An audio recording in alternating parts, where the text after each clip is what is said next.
Jai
Bhagavad Gita as it is ki, Samaveta Bhaktavinda ki, or Premanandi, all glories to the assembled devotees, all glories to the assembled devotees, all glories to the assembled devotees, all glories to Sri Sri Guru and Gauranga, glories to Sri Prabhupada. Namam Vishnu Paraya Krishna Prasthaya Bhutale Srimati Bhakti Vinaya Swami Nityanamane Namaste Saraswati Devi Gaudavani Pracharni Vishesha Shunyavali Prashati Visita. Gita de Chachayena Ki Bhakti Bhava Naishtaki Dev Shastra Purani Anantan Sarvasha.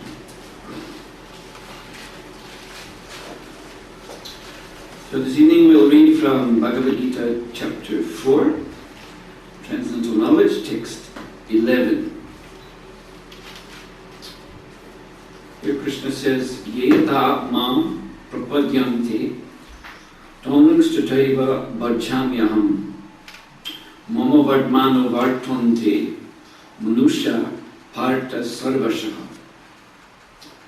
Yea, all of them, yata, as, man, unto me, prapadyanti, surrender, tan, unto them, tata, so, eva, certainly, bhajami, do I reward, aham, I, mama, my, Vartma, path. Anuvartante, do follow. Manushaha, all men.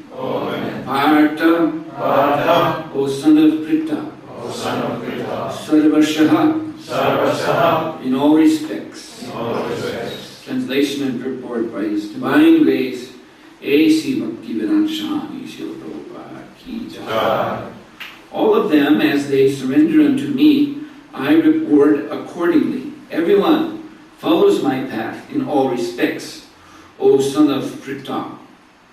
Report, everyone is searching for Krishna in the different aspects of his manifestation. Krishna, the Supreme Personality of Godhead, is partially realized in his impersonal Brahma Jyoti effulgence and in the all-pervading Supersoul dwelling within everything, including the particles of atoms. But Krishna is only fully realized by his pure devotees. Consequently, Krishna is the object of everyone's realization. And thus anyone and everyone is satisfied according to one's desire to have him. In the transcendental world also, Krishna reciprocates with his pure devotees in the transcendental latitude, just as the devotee wants him. One devotee may want Krishna as Supreme Master, another as his personal friend, another as his son, and still another as his lover. Krishna rewards all the devotees equally, according to their different intensities of love for him. In the material world, the same reciprocation of feelings are there, and they are equally exchanged by the Lord with the different types of worshippers. The pure devotees, both here and in the transcendental abode, associate with him in person and are able to render personal service to the Lord, and thus derive transcendental bliss in his loving service. As for those who are impersonalists and want to commit spiritual suicide by annihilating the individual existence of the living entity, Krishna also helps by absorbing them into his effulgence. Such impersonalists do not agree to accept the eternal blissful personality of Godhead. Consequently, they cannot relish the bliss of transcendental personal service to the Lord, having extinguished their individuality. Some of them, who are not situated even in the impersonal existence, return to this material field to exhibit their dormant desires for activities. They are not admitted to the spiritual planets, but they are again given a chance to act on the material planets. For those who are fruitive workers, the Lord awards the desired results in their prescribed duties as the Yageshwara, and those who are yogis seeking mystic powers are awarded such powers. In other words, everyone is dependent for success upon his mercy alone, and all kinds of spiritual processes are but different degrees of success on the same path. Unless, therefore, one comes to the highest perfection of Krishna consciousness, all attempts remain imperfect. As stated in Srimad Bhagavatam, Akam Savakamo Va Moksha Kama Udaradhi Tigrena Bhakti Yogena Yajecha Purusham Param. Whether one is without desire, the condition of the devotee, or is desirous of all fruitive results, or is after liberation, one should with all efforts try to worship the Supreme Personality of Godhead for complete perfection, culminating in Krishna consciousness.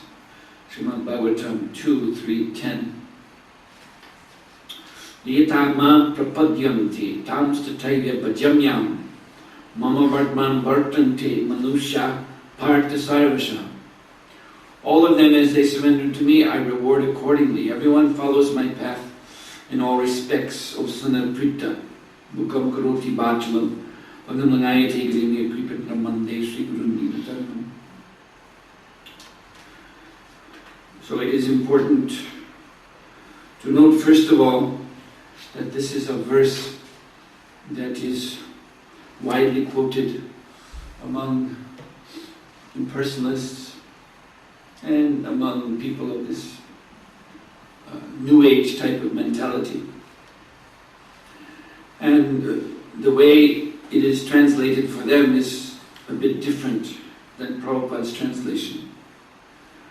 They take this verse as meaning that all paths lead to the supreme goal. There was a Bengali Swamiji who came to the West. Actually, he was the first, I think, the very first Swamiji to come to the West in the late 1800s. So he created a sensation, generated interest in Hinduism, and especially Mayavadi philosophy. So he had one slogan, Yatamat Tatapat. This means in Bengali, Yatamat means this opinion, Tatapat, that path.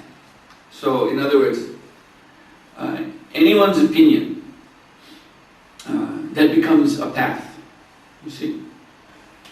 So whatever I think is the path of spiritual progress, or put it this way, the point of this human life, the purpose of this human life. Whatever is my idea, then tatapat, then according to this philosophy, that is your path, so take it.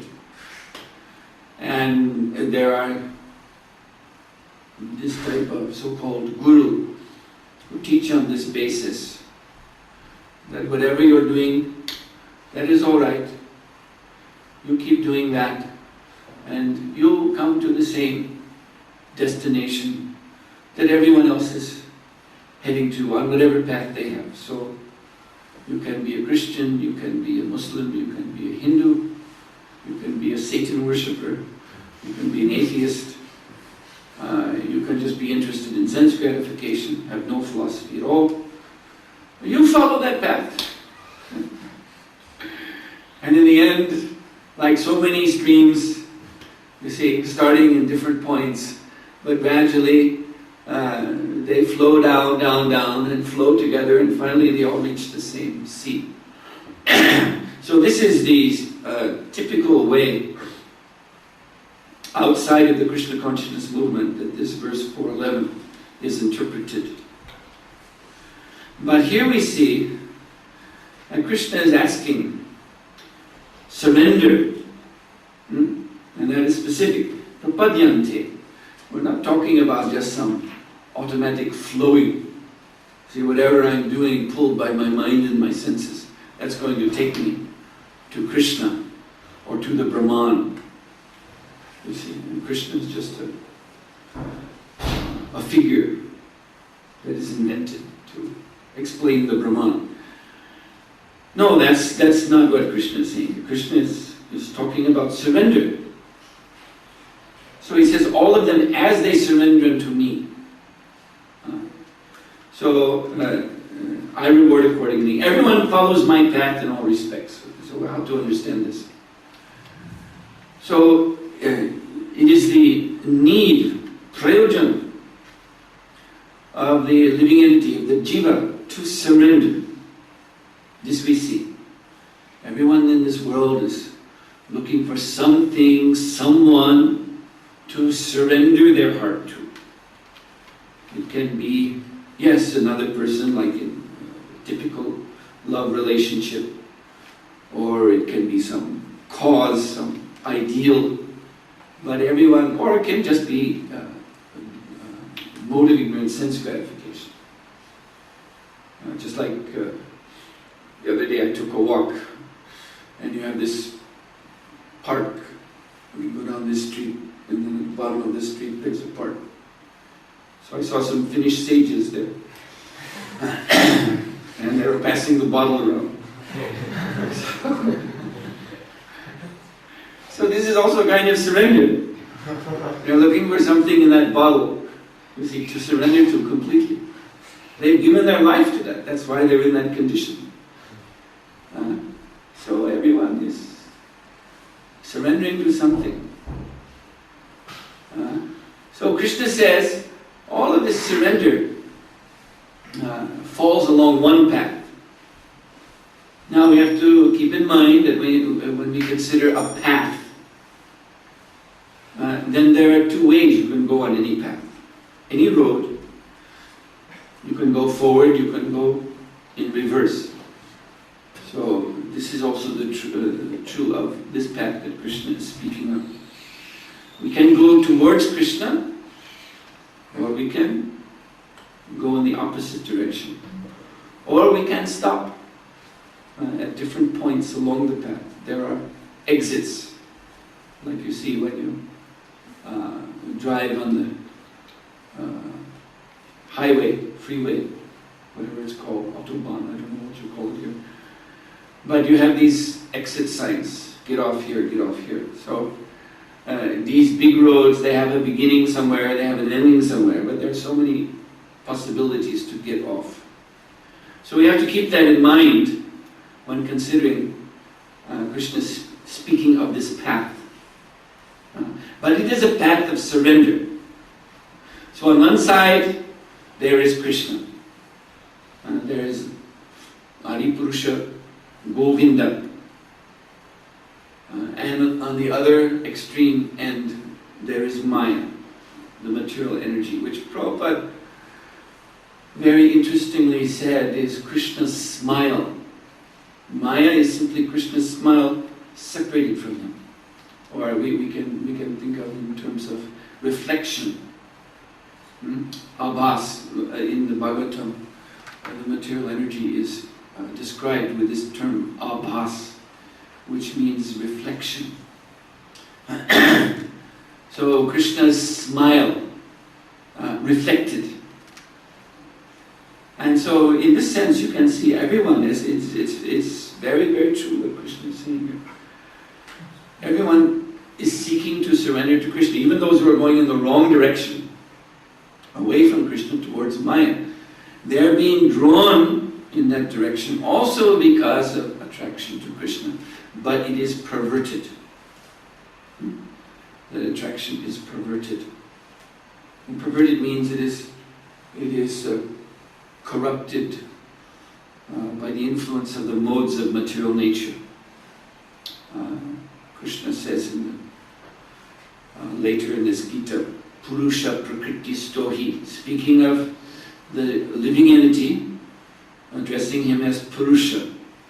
So in this material world, all the jivas, all the living entities consider themselves to be enjoyers. This is one meaning of the word Purusha, enjoyer. Actually we are not, but this is our disease. We have come here to this material world because we are, instead of serving Krishna, we have become his imitators. So we want to enjoy like Krishna. Prabhupada said that it's also, in a way, natural, because we are part and parcel of Krishna. Prabhupada used to say, we are tiny samples of Krishna. So Krishna likes to dance with young girls. So naturally we're also attracted to the opposite sex. Or Krishna, he even is committing thievery, stealing butter, stealing yogurt, Makan Chor, therefore he has this name. So the propensity to do such acts are therefore also in the jiva. But in pure Krishna consciousness, then rather than imitating Krishna, one is serving Krishna. He is exhibiting all these propensities in the pure transcendental lila, and the devotees appreciate and serve him. But the material consciousness means no longer want to serve Krishna. Instead I want to have lila of my own. So therefore, Purusha Prakriti Stohi. This Purusha has come under Prakriti. He has come into the material nature, become situated there. Bhunkte, and he has a desire to enjoy in that situation. Bhunkte Prakriti Jaguna. So how does he enjoy? That is in terms of the three modes of material nature. Guna means these modes.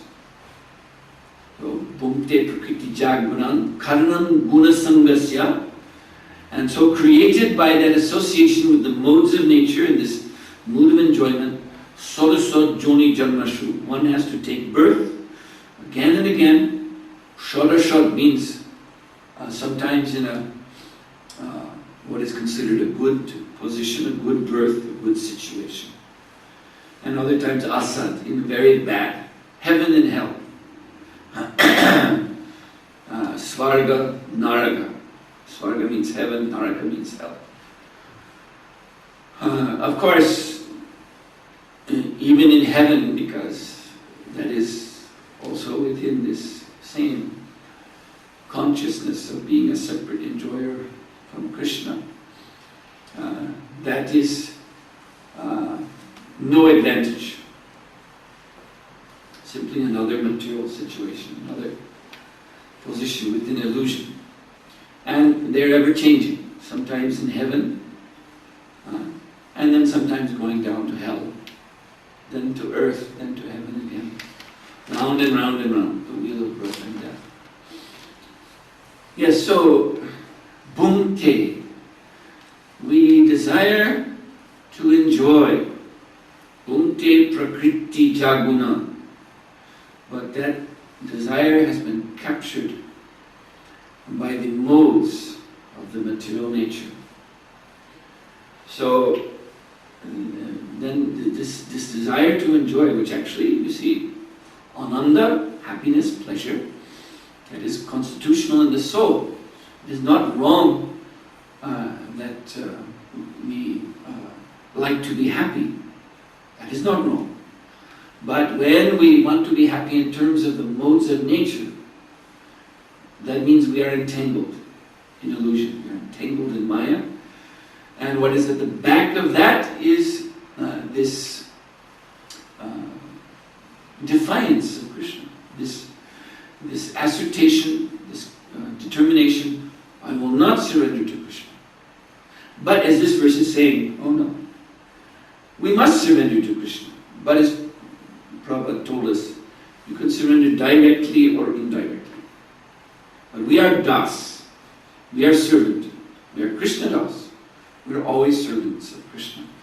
It's a question of whether we serve him or his external energy. Again, his smile, separately manifest as reflection.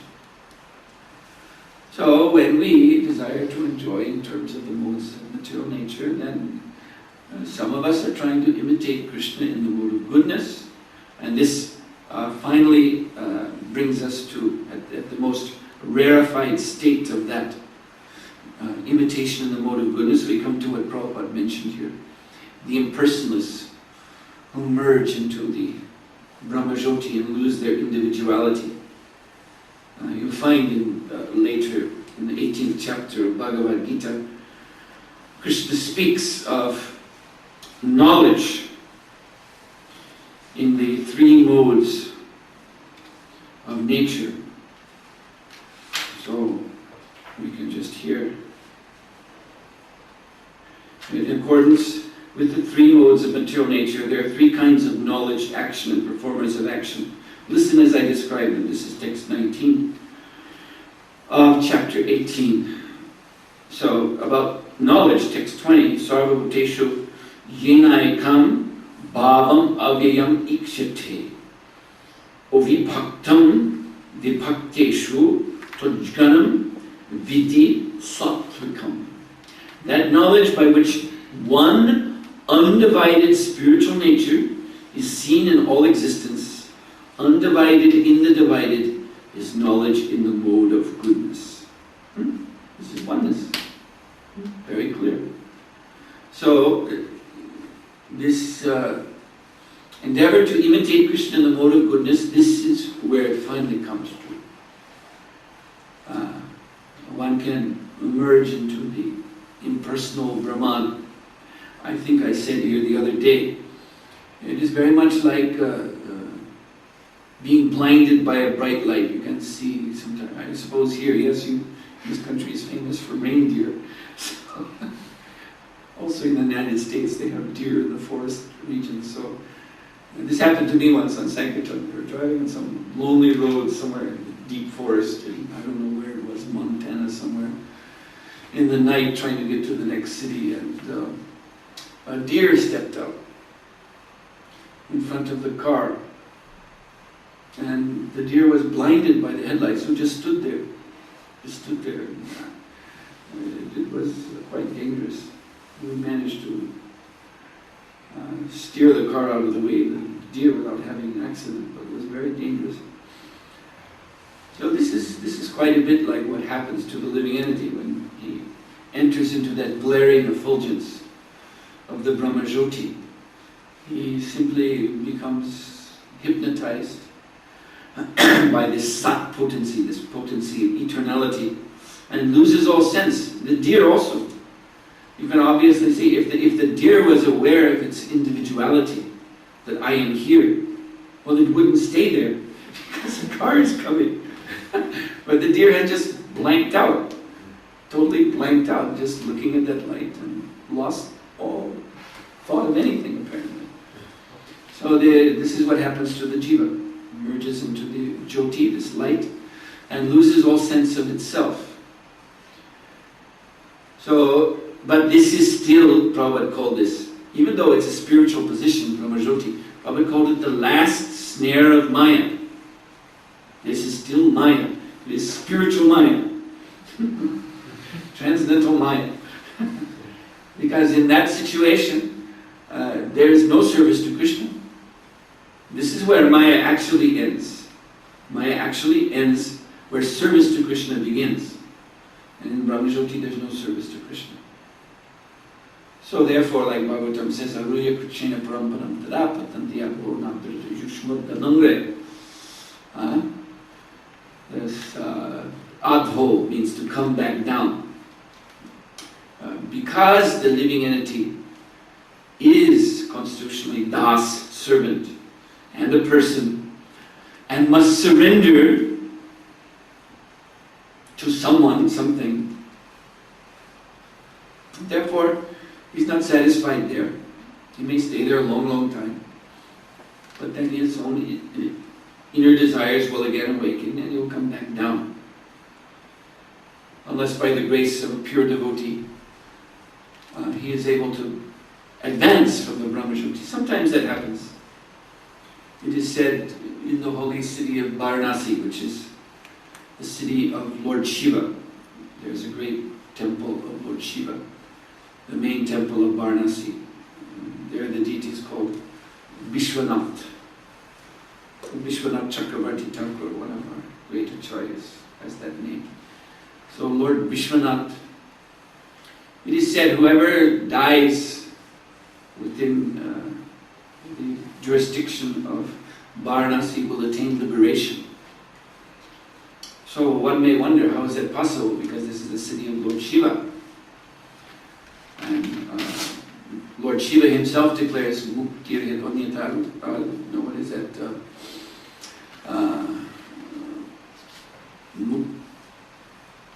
Mukti Pratatasavisham Vishnu Evana Sansa. This is a statement by Lord Shiva in the Srimad Bhagavatam. That you should know that it is only Lord Vishnu who gives mukti. So then we may ask, how is it possible that someone dies in Varanasi under the shelter of Lord Vishwanath, Lord Shiva, and will attain liberation? This is because by Lord Shiva he is Vaishnava. And whoever dies in the jurisdiction of Varanasi, Lord Shiva appears to that person at the time of death and whispers into his ear the holy name Ram. So then hearing the holy name of the Lord, Ram, then he's liberated.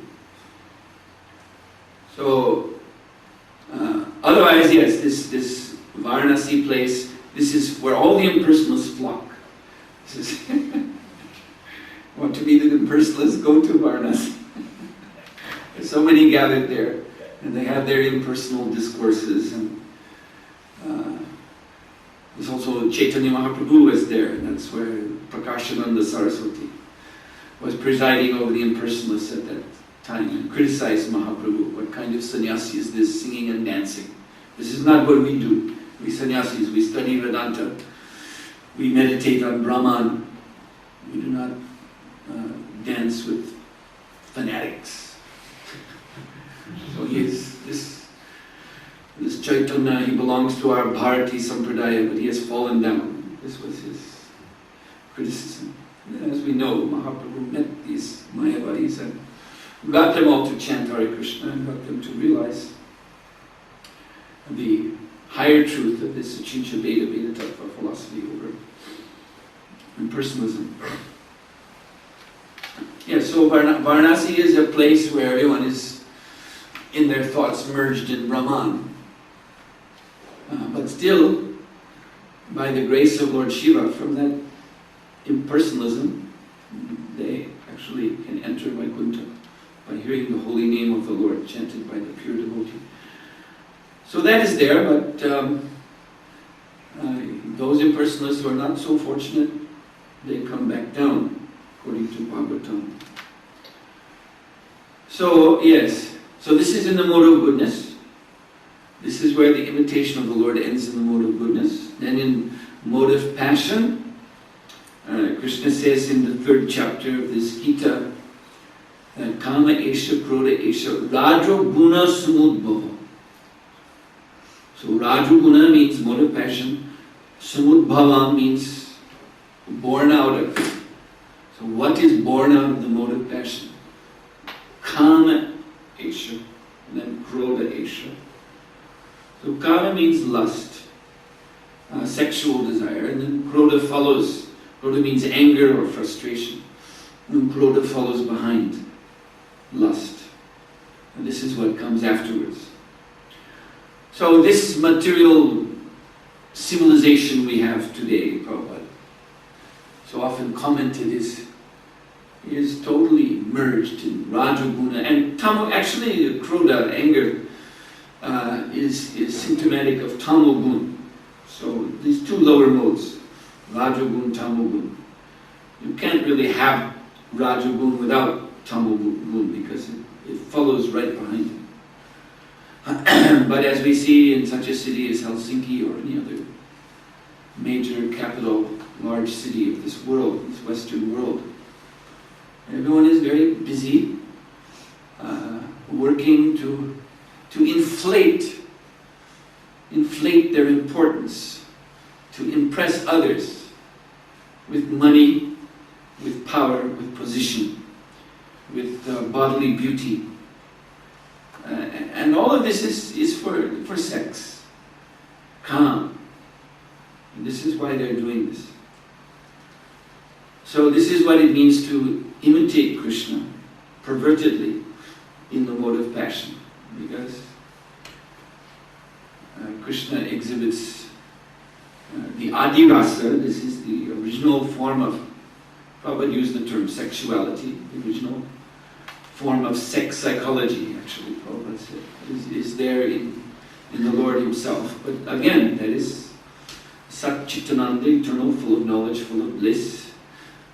Krishna is consorting with His own potency. So we celebrated Radhastami, that is His original potency. And Srimati Radharani furthermore expands all the other gopis, Lalita, Vishaka, Tunga Vidya, Sudevi, Champa, Lakta, and so on and so forth. All these other gopis are simply expansions of Radharani. She's compared to a vine embracing a tree. So the tree is Krishna, this vine that is grown up and embraces Him, that is Radharani. And the leaves and flowers on the vines, they are the other gopis who are expanded from Radharani. So it's a very beautiful sight to see this flowering vine climbing up, embracing the beautiful tree of Lord Krishna. So this is transcendental. This is the exchange of rasa, pure spiritual bliss. So in the mode of passion that is imitated in this material world, when two lovers meet and kiss and exchange saliva and bacteria, this is how they try to imitate. And it's rather, yes, rather absurd and rather disgusting, and comes to this from Kam, as Krishna says in Gita, Krodha. It becomes frustrating. This sense gratification is merely an agitation. That's all it is. It's an agitation, but there's no satisfaction. intense agitation, then a temporary relief of the agitation, but then it comes back. And back and back and back and back, with no satisfaction. So people become frustrated with this business. And they descend further into the mode of ignorance. So this is the third guna in which living entities try to imitate Krishna. So the Upanishads say about Krishna, Natasya karyam. This is a definition of the Supreme Lord given in the Upanishads. Natasya karyam karyate. God is that being who has nothing to do. And the Lord has one Leela. And from this Leela, our whole material world is coming out. So that one Leela as Mahavishnu is showing that Natasya karyam karyate. He's actually showing the full meaning of that statement. Because Lord Mahavishnu has nothing to do. He simply is in yoga nidra, in transcendental sleep, for all of eternity. He's just resting upon the snake of Anantashesh and dreaming. And his dreams are this reality that we are so fond of. Nothing but a dream, the dream of God. So, yes, so when the living entity becomes sufficiently frustrated in his pursuance of sense gratification, and in this way he has lost, first he has lost his status in the mode of goodness, come down to the mode of passion to try to enjoy lusty pleasures, and then becomes frustrated with that. And then he sinks further into the mode of ignorance, and there just tries to do nothing. So again, referring to the Swami sages in the park, this is their aspiration, to just sit in the park all day, and when some beverage is there that they can pass around, they drink that, and they talk their nonsense, and as much as possible do nothing, you see. I met a person like that once in the United States when I was visiting the Boston Temple. Outside of the Boston Temple on Commonwealth Avenue, there's a street in front with traffic running one way, and then in the very middle there's a kind of a long park that separates the two lanes of traffic. You go into the park, and then there's another street where the traffic is going in the opposite direction. So I was chanting japa in that park, and one fellow came up to me. He was obviously not in good shape. And he came up and asked me if I could give him a donation, or if I knew where he could have a place to sleep that night. And I explained, sorry, I really can't help you. And then he just paused to tell me a little bit about himself. He said, I wasn't always like this. I used to be a businessman. I had a house and car, and I was making a lot of money. I had a wife and family. But then, due to anxiety, I started to drink, and this brought me to this position. You see, so this is what happens in the mode of passion, first of all. They're striving to become what? To become God, actually. To become God the enjoyer. So they want to have their dham, their place where they exhibit their pastimes. They'll have their consort. There are different devotees. Of course, they're very desperate in this material world, trying to get devotees. They end up with animals. Cats and dogs and birds in cages. They're like devotees because they're dependent for food. So they come and run and sniff the lotus feet for a little tidbit to eat. So this way they furnish their house like an imitation dham. But all of this requires so much work and anxiety to maintain. And so to dull the anxiety, it's very common that people drink. And that drinking, that is the mode of ignorance. And it is very addictive. So this is what happened to this person. He got captivated by the mode of ignorance. And there he was, just living in the park. Having no place, no roof over his head at all. Poor man, just begging. So, yes, and the point I was making is that such a person, because he was speaking very regretfully of the time when he was a businessman. It was, like, I could never do that again. So much anxiety, so much anxiety. So he reached a decision in his life that the best thing to do is as little as possible. You see, just live where you can and beg and, just try to go through life doing as little as possible, because if you do more, then too much anxiety, too much distress, too much headache. Yes. So we can see in these three ways that original desire, or that original need, put it this way, prayojan, original need for happiness becomes corrupted due to this imitative spirit, becomes corrupted by the modes of material nature. The living entities are captured by those modes. And it is they are very tragic, because they go through millions of births, millions and millions of years in this material existence, switching modes. You see, this is how Maya keeps us under her spell. There's always a promise of change. This is what we think. If I'm in the mode of passion, I can change. I can go down to the mode of ignorance. Or I can go up to the mode of goodness. So we think whenever there's a change, oh, there's hope. It'll get better. It'll be different. Isn't that? People always tell themselves that. Now it'll be different.